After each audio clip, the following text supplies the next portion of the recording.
Welcome back to a brand new trading education video brought to you by Funding Frontier and myself, Ryan. I'm a fully funded full-time trader with 5 years experience with multiple funded accounts. Now, jumping straight into it, today we're looking at market structure and price action. Discover the powerful pattern driving every major move. So, jumping straight into things.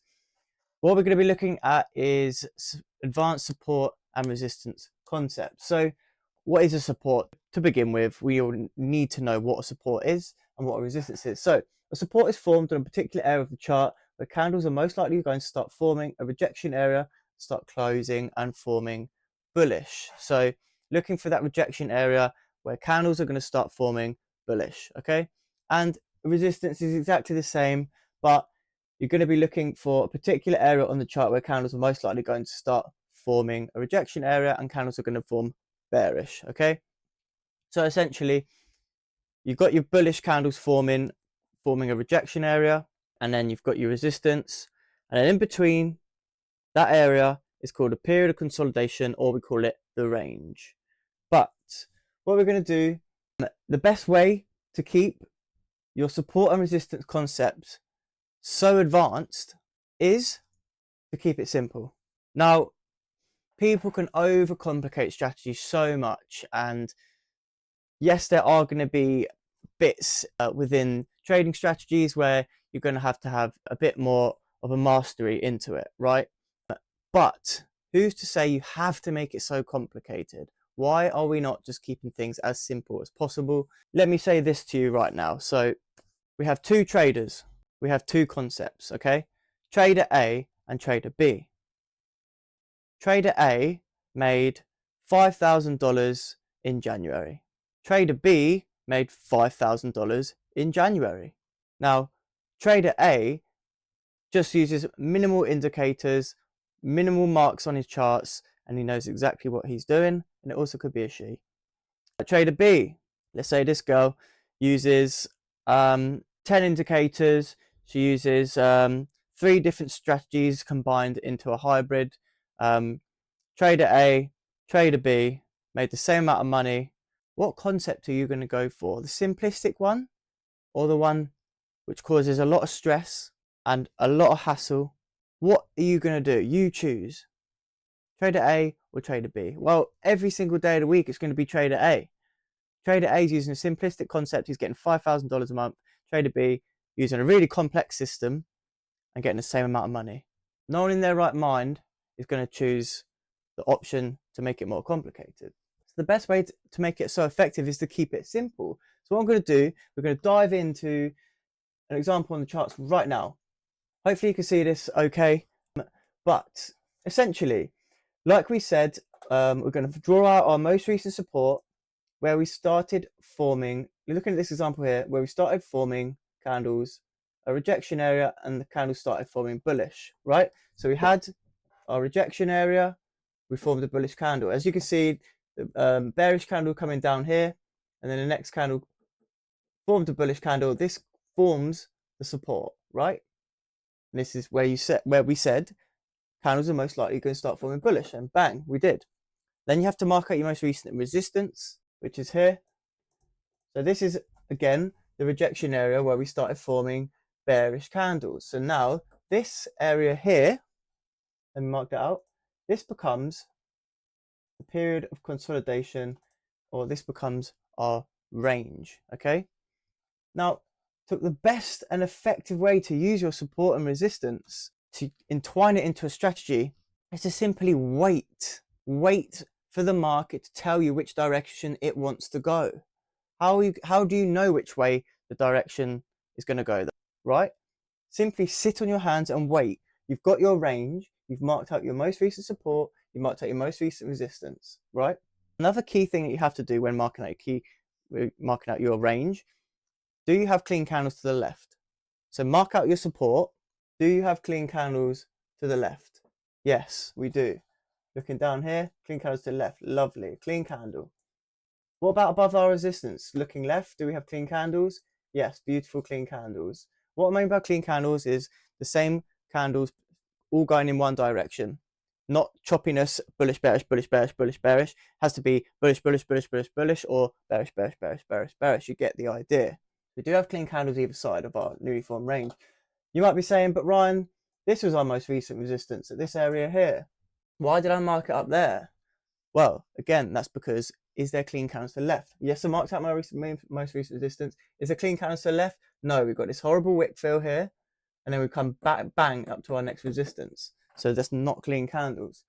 So you have to always mark out your support and your resistance where there is clean candles to the left-hand side, which makes it so much easier and so simple. But how do you know, again, coming back to that question, how do you know which way the market's going to go? It's simple. Sit on your hands and wait. Wait for a candle to close outside of your most recent range. Did we have a candle closed outside our most recent range? Bingo. Yes, we did. A big bullish candle closing above our most recent range. Now, this is the most basic concept. There are rules that you should, and rules and red flags that you should abide by. But this is this is the basic concept that you can use effectively. It doesn't have to be the most advanced thing in the world. There are other signs and patterns, but I'm going to teach you how to use this effectively to start off your trading journey and then develop it into a more advanced strategy. So yes, bingo, we had that closure above. Now, if you have a closure above most recent resistance, that indicates that the market is going to go bullish. If you have them clean candles to the left-hand side, we have established already that we do have these clean candles to the left. Now, again, closure above our most recent resistance, tick. Now, how do you get your entry? A lot of people will want to enter on the start of the candle, opening of the candle, which is fine, but the biggest confluence that your candles are going to go in that direction still for your entry point is at the break of the previous wick. So therefore, you enter your position at the break of the previous wick. In this particular occasion, stops can go below current candle because the stops are so big on the previous, but to be safe, 9 times out of 10, I would like my stops to go below the previous candle. Where do you target? Target areas. Where does the clean candles finish? Up at this previous resistance. So clean candles. Then bang, we stop at this resistance here. That's my initial target area. Take the trade at the break of the previous wick, take the buy, bingo. It is as simple as that, as the basic form of the concept.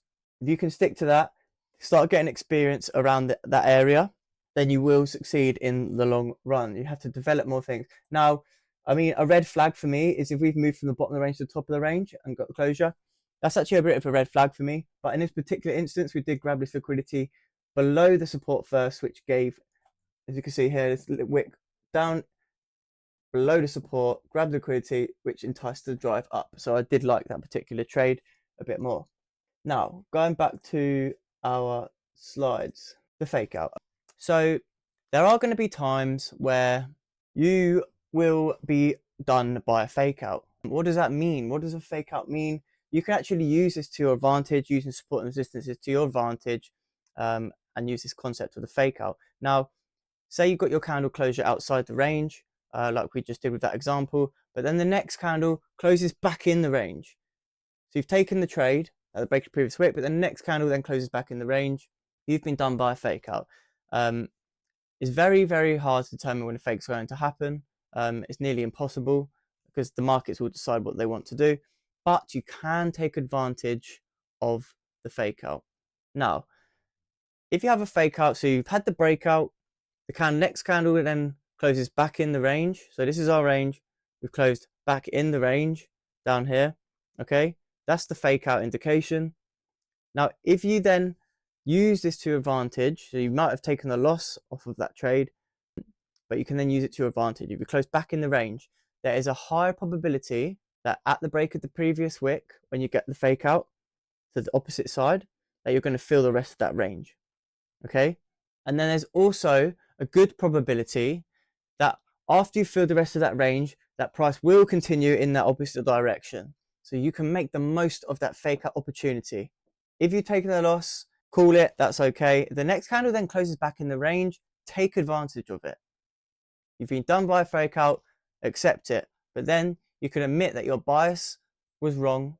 The markets are going to be right all the time. But you can take advantage and take a slice. Moving on. Multi-time frame analysis and correlation. What does this mean? Now, the charts that I just showed you was the 15-minute chart.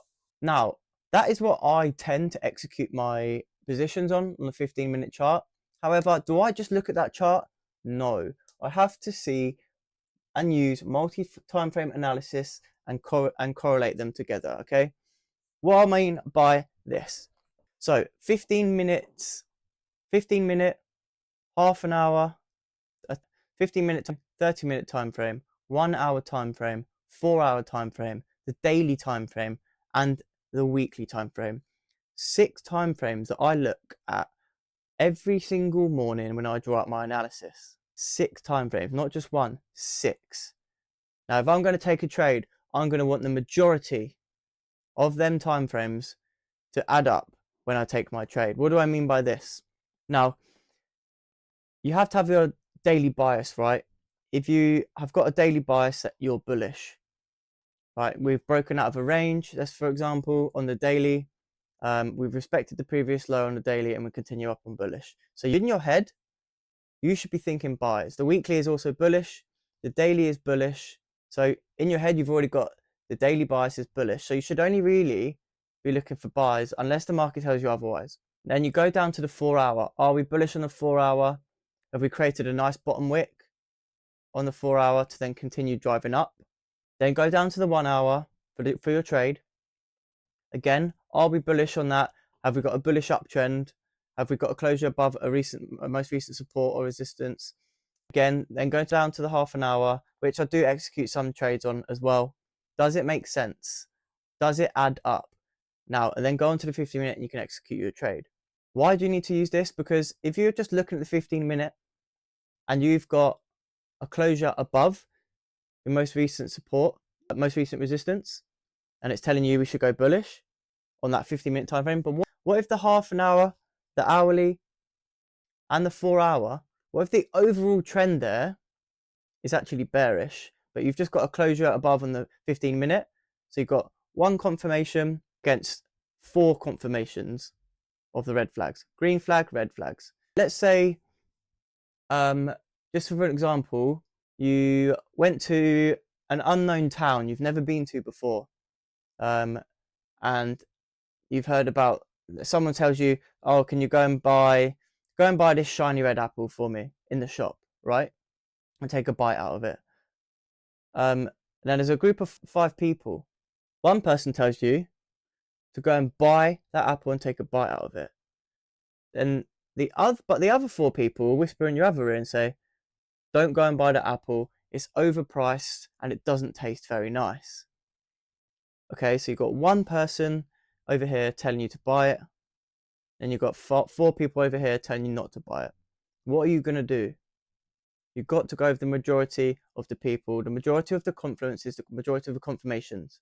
Just because the 15-minute time frame is telling you one thing doesn't mean the other 4 time frames are telling you that they are wrong. Okay, let me repeat that. Just because the 15-minute time frame is telling you one thing doesn't mean the other 4 time frames are wrong.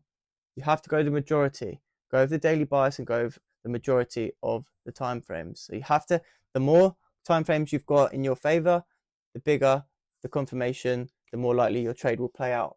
As you can see, as I said here, you have to ensure more than one time frame adds up. The more confluences on your trade, the better. Moving on, volume.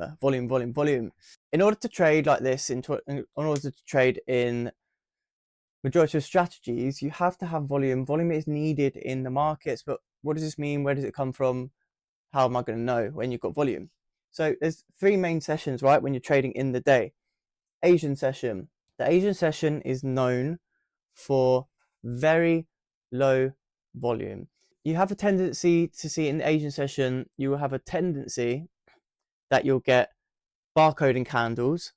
What I mean by this is you have a bullish, a bearish, maybe a couple of bullish, couple of bearish, couple of bullish. All you're doing is you're trading side by side, making it very hard to trade in any direction. It's hard to get a bias. Often see a big period of consolidation during the Asian session. So low volume, not very good to trade in. The London session. London session is known for good volume. London Open is at 8 a.m. GMT time zone. Again, you can trade pre-London 2 hours before that. which also has good volume. So yeah, London session is very good. Often see lots of breakouts, lots of good direction, get your daily bias from the London session. So it's very good. And then you come to the New York session, which also is probably known for a bit more volume than London session, but they're about even. The only thing, the New York session does have news in it as well. It does pump up the volume a bit more. High impact news, that is. So yeah, London and New York, very ideal to trade. Asian session, I would avoid trading the Asian session. What about trading news? The best way to trade news. A lot of people, especially on social media, get a lot of attraction because they trade news. Trading news is gambling. You can be an institutional trader, right? And then that's fair play to them. Majority of traders don't have information about high impact news. You just don't know where the market's going to go. You can have a good indication if you've read up on your news. However, when you go to enter that trade, some people put buy stops and sell stops. It is suicide, right? When the news hits. Do not trade the news. It is gambling. It's not good trading. Putting a buy stop and sell stop, you might as well go to the casino, go to the roulette and put $50 red or black, because it's a waste of money. You're gambling. You can have a good, let's say you are a good institutional trader, fundamental trader, and you do like trading news, right? You got some inside information or whatever, so you know that the news for this particular occasion is going to go bearish. On that particular news candle where you enter, you will see huge volatility, huge volume, huge spikes. So if you've put your sell stop in, right, you think it's going to go bearish and you've got a buy stop just in case it goes bullish, the news, the markets, they can easily manipulate you out of your move. That can, even if it wants to go bearish, it can go 100 pips in the opposite direction and then come down and go bearish. You could get wiped out your trade. You can lose your accounts. You can blow your accounts. Do not trade news. That is the best way to do it. Don't trade news. For me, with news, say news is at 1:30 GMT most of the time, high impact news or USD, right? I trade gold personally, gold USD. I look out for the USD pairs. Half an hour before the news, I won't trade because you can expect some more volume, more volatility. Setups won't play out the same. And then, so half an hour before, during, on the news open, obviously don't trade it. And then I let it settle for about 15 minutes to half an hour after news. And then I'll go back to my trading routine, because you've got to stay disciplined. You've got to stay patient, wait for your setups. Your setup isn't coming with news. Absolutely not. If you get a closure above in the previous candle and then it's the news candle will do whatever it wants. It will want to take you out your trade. Market tendencies. I do like to use the Asian range. It's quite a new thing that I've implemented into my trading. But it does give a good indication of some market tendencies. During the Asian session, it will create a low and it will create a high. The Asian range indicator will mark that out for you. And then the next session is London. You can often see a lot of reactions off the Asian range. So if you get a closure below the Asian range, for example, you might get a push down, and you come back up, get the closure below, and you'll come back up, hit that Asian low again, and then continue on down, making low lows, low highs, etc. Vice versa, you might get a closure below the Asian range, get a closure below. The next candle might close back in the Asian range, calling it like a fake out that you can use with your support and resistance as well, if that adds up. And then you can use that as an Asian range fake out to go and retake the highs. That's a nice tendency I like to see. Market tendencies, like we've already said, Asian consolidation, that is a market tendency that we do see a lot of consolidation, side by side trading in the Asian range. London, what about though? You might say it doesn't happen every time, Ryan. What about if London doesn't have a move, it doesn't have a breakout, and London just consolidates, which can happen. It rarely does, but it can happen. And if it does happen, then you can expect the next session, the New York session, to have more volume, a bigger breakout, right?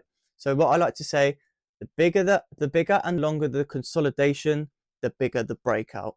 So you've been consolidating throughout the whole London session, and then you get that candle closure above or below, you can expect a bigger breakout. Because what you're essentially doing when you're consolidating, you're grabbing fuel, you're grabbing liquidity, and then when you're ready to go and you get that closure, you should expect all of that fuel's gathered and then boom, okay? So the bigger consolidation, the bigger the breakout. Another market tendency, New York news. New York does tend to have the biggest and the highest impact news, so please be aware of that.